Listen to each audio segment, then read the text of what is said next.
Kita lanjutkan perbincangan, saya menuju ke Pak Komarudin. Pak Komarudin, tadi Bu Siti sudah mengatakan bahwa memang kalau misalnya kita bicara soal halal bihalal sudah melewati waktunya gitu. Iya. Tapi mungkin ini karena kesibukan masing-masing pihak begitu ya. Akhirnya bertemu.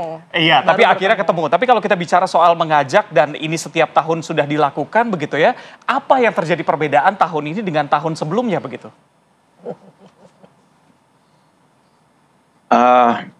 Perbedaan tahun ini secara substansi ya menurut saya tidak ada, karena kita saling ketemu halal bihalal, bermaaf-maafan, bersilaturahmi. Hanya memang masyarakat mempersepsikan di tengah-tengah kami mengajukan rencana halal bihalal, ya tiba-tiba para senior kami menyampaikan pendapat di muka umum atas nama pribadi, bukan atas nama organisasi, sehingga itu dikait-kaitkan. Padahal sesungguhnya ya tidak ada rencana awal kami berhalal bihalal dalam rangka perkembangan situasi. Menyinggung masalah itu, kami sudah sampaikan. Senior-senior saya itu adalah pelatih-pelatih kami yang terbaik pada masanya, sehingga kami secara organisasi menghormati pendapat pribadi masing-masing, tetapi ya, secara organisasi dalam sikap PPAD saya katakan tidak mengatasnamakan. Jadi saya berharap memang kepada para senior yang saya hormati, saya banggakan sampai saat ini, siapapun mereka sangat-sangat kami banggakan karena mereka berbuat. Jadi tolong masyarakat, tidak ada kaitan kami berhalal bihalal dikumpulkan, karena kami yang meminta sebenarnya, panitia yang meminta. Jadi kebetulan pada saat kejadian terakhir ya dikait-kaitkan, tetapi itulah demokrasi yang sekarang. Jadi sekali lagi saya perlu sampaikan kepada masyarakat, saya kemudian teman-teman yang lain sampai kapanpun tetap hormat, menghargai pengabdian para senior, karena memang anak bangsa senior kami ini dari dulu udah berbuat menyerahkan hartanya yang paling berharga untuk kemajuan bangsa, khususnya negara yang kita cinta ini. Demikian. Oke, Pak Komarudin, saya mau Anda mempertegas kembali karena saya menangkapnya bahwa gejolak yang terjadi di sebagian purnawirawan tersebut tidak mewakili nama organisasi, begitulah ya, nama persatuan dari purnawirawan ini. Artinya soal isu-isu belakang yang mengkritik pemerintah dan lain sebagainya, Anda bisa menyangkal itu semua bahwa memang pertemuan ini tidak berdasarkan tidak bermaksud untuk menyatukan suara karena ada perbedaan soal isu-isu itu, atau memang tidak pernah kami memiliki perbedaan terhadap pemerintah begitu. Iya, jadi begini Mbak. Ajas-ajas yang ada di dalam pembentukan awal oleh pendiri PPAD, di sana dikatakan ya bahwa politik purnawirawan Angkatan Darat itu adalah politik negara. Jadi semua aspirasi yang keluar dari mekanisme yang benar dari PPAD pasti mendukung kebijakan pemerintah yang sah, Kabinet Merah Putih sekarang ini. Jadi saya pernah katakan bahwa pernyataan sikap tersebut bukanlah pernyataan yang mewakili seluruh purnawirawan TNI Angkatan Darat. Kenapa saya katakan seperti itu? Karena mekanisme dalam menyampaikan pendapat untuk PPAD ini ada mekanismenya.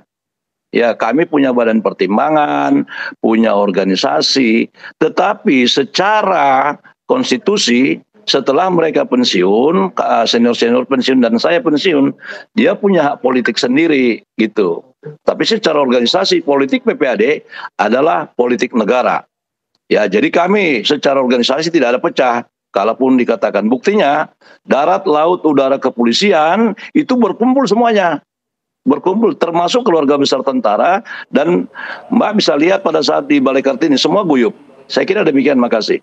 Oke, semuanya solid. Ya Reza? Ya betul, berarti ini sekali lagi saya tegaskan bahwa pernyataan tersebut adalah pernyataan pribadi bukan mewakili organisasi begitu ya. Betul. Tapi saya mau tanya ke Prof Siti. Prof Siti, bagaimana Anda melihatnya? Apakah memang itu yang terjadi di lapangan atau justru ada perbedaannya? Iya, ini kan ekspresi dari keresahan ya. Seperti yang kita saksikan ekspresi dari keresahan para guru besar di kampus. Kebetulan kampus itu merata gitu ya. muncul dari UGM dulu gitu, guru besar di sana disahutin oleh kampus-kampus yang lain, para guru besar yang lain gitu. Dan tidak ada yang mengatakan itu suaranya guru besar itu kan gitu, tidak ada. Lah di TNI dan Polri ya tentunya itu memang harusnya satu gitu kan. Ini kan sudah purnawirawan sebetulnya, tapi ada organisasinya, yaitu pastinya Pak tadi itu Pak Komarudin Simanjuntak sudah menjelaskan bahwa itu bukan suaranya PPAD atau seperti apa.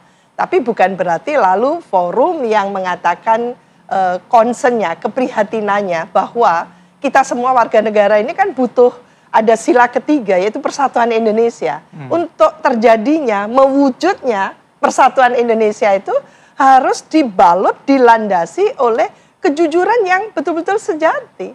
Ketika negara ini tidak well on the right track, ada gangguan dan kemungkinan ada gangguan dan ternyata di grassroots ada katakan gitu ya, semacam ketidakpuasan dan ingin menyatakan perasaan itu, lah mungkin beberapa purnawirawan yang mengatakan 8 poin itu menyampaikan itu apa adanya. Ini menurut saya sangat lugas gitu loh.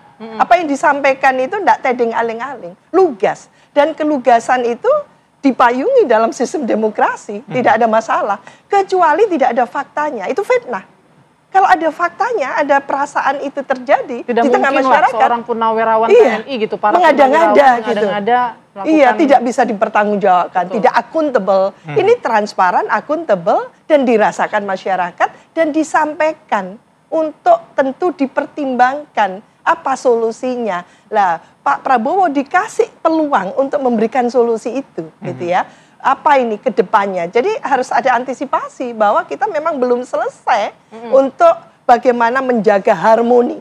Ada ancaman, katakan kohesivitas kita. Lah ini apa yang akan diberikan solusinya? Lah ini kan yang penting menurut saya. Inilah yang dilakukan Pak Prabowo, merapatkan barisan kembali untuk sama-sama bersatu gitu. Apakah itu sudah langkah yang tepat sebetulnya? Atau sebetulnya belum cukup kalau hanya merapatkan barisan gitu? Iya, Pak Prabowo ini menurut saya pemimpin yang kental dengan pendidikan militernya dan rasa patriotismenya yang luar biasa, tidak perlu diragukan, dan visinya yang sangat visioner. Saya melihat bahwa ingin mengentaskan kemiskinan, ingin menyaksikan masyarakat Indonesia itu sejahtera sampai ke akar rumputnya, sampai di kampung pedesaan. Itu kita tabik banget gitu ya. Lah untuk menjaga itu semua tentunya dirangkul semuanya. Partai-partai yang baik mendukung, tidak mendukung, dirangkul, disowani dan sebagainya. Jangankan yang lain, ya komunitasnya sendiri apalagi kan gitu ya. Tentu Pak Prabowo ini orang yang suka ikro gitu ya, suka baca gitu ya, bacaannya luar biasa. Kalah kita intelektual ini. Sama suka kucing kan? Itu faktor lain. Itu sisi kemanusiaan dan sisi humanisnya yang luar biasa lah. Tentu kita dukung ya apa kehendak dari presiden ini yang luar biasa. Saya sangat mendukung itu tentunya, dan suara kritis itu meskipun beliau adalah seorang personil militer gitu, purnawirawan, dia menyukai karena memang Pak Prabowo ini suka ikro, bacaannya luar biasa, dan terhadap demokrasi jangan lupa asta cita pertama itu penguatan gitu kan, Pancasila dan demokrasi. Lah ini berarti sudah dipayungi oleh Pak Prabowo bahwa ada kenyataan gitu, usulan-usulannya seperti itu ditopang oleh civil society, oleh para guru besar, lalu sekarang ada usulan dari 8 poin itu. Coba ditelaah secara serius gitu, bukan sekedar lalu ini salah, tidak, telaah apakah faktanya begitu gitu. Kalau faktanya begitu, so what? Apa yang harus dilakukan dalam 1 tahun ke depan ini oleh Pak Prabowo. 6 bulan ini kan Pak Prabowo sudah kelihatan oke gitu kan. Tapi menurut saya gimana tuh Prof? Achievement dari para menterinya gitu ya.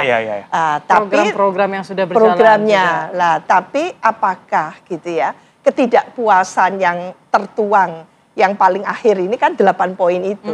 Coba dari 8 poin itu ini memang mengada-ngada atau faktanya begitu? Fakta kok. gitu. Saya bisa mengatakan iya, itu yang ada dalam masyarakat. Ada yang mendukung, ada yang masih merasakan seperti itu. Lah ini yang harus dipertimbangkan supaya Pak Prabowo bulat mendapatkan dukungan yang katakan meyakinkan dari seluruh masyarakat. Ya namanya kita berdemokrasi begitu ya, mungkin ada yang setuju, ada yang tidak setuju, itu yang hal yang biasa begitu ya. Betul. Kita ke Bang Daniel. Bang Daniel, ini kalau saya tangkap dari poin-poin yang disampaikan sama Prof ini mengatakan bahwa seperti ada usaha untuk menjembatani begitu ya, ketika memang di publik ada mungkin sedikit gejolak begitu, tapi Pak Prabowo mengambil langkah untuk menunjukkan bahwa sebenarnya semuanya baik-baik saja. Pendapat Bang Daniel seperti apa? Iya, Pak Prabowo ini kan sedang melakukan antitesa terhadap politik yang selalu ditampilkan sebagai wajah yang antagonistik. Artinya ya semua hal selalu dihadap-hadapkan, konfrontasi oposisi dan yang ruling party, misalnya ruling person itu dihadap-hadapkan dengan opposite, orang-orang yang beroposisi dan sebagainya. Nah, Pak Prabowo berusaha untuk melakukan hal yang sebaliknya. Perbedaan sikap politik itu hal yang wajar. Misalnya dalam konteks tadi yang disampaikan oleh Prof. Wiwi, kritik yang datang dari para purnawirawan, kemudian dari para akademisi, kemudian daripada para tokoh itu harus kemudian didengar dengan baik-baik, dan itu yang dilakukan oleh Pak Prabowo. Pak Prabowo berulang kali misalnya di rapat-rapat kabinet menyebutkan kalau kemudian ada kritik dan kritik itu konstitusional, dengarkan dengan baik-baik dan lakukan self correction. Dan itu langsung disampaikan oleh Pak Prabowo. Misalnya terakhir ya, Pak Prabowo secara terang-terang kan kok melakukan self correction terkait dengan komunikasi para menterinya, komunikasi para anak buahnya, dan Pak Prabowo bahkan mengambil tanggung jawab bahwasannya itu kesalahan beliau. Itu yang kemudian dicontohkan oleh Pak Prabowo terkait dengan kritik-kritik dari publik, dan para menteri punya tanggung jawab untuk sama-sama melakukan self correction. Itu yang disampaikan oleh Pak Prabowo. Perbaiki.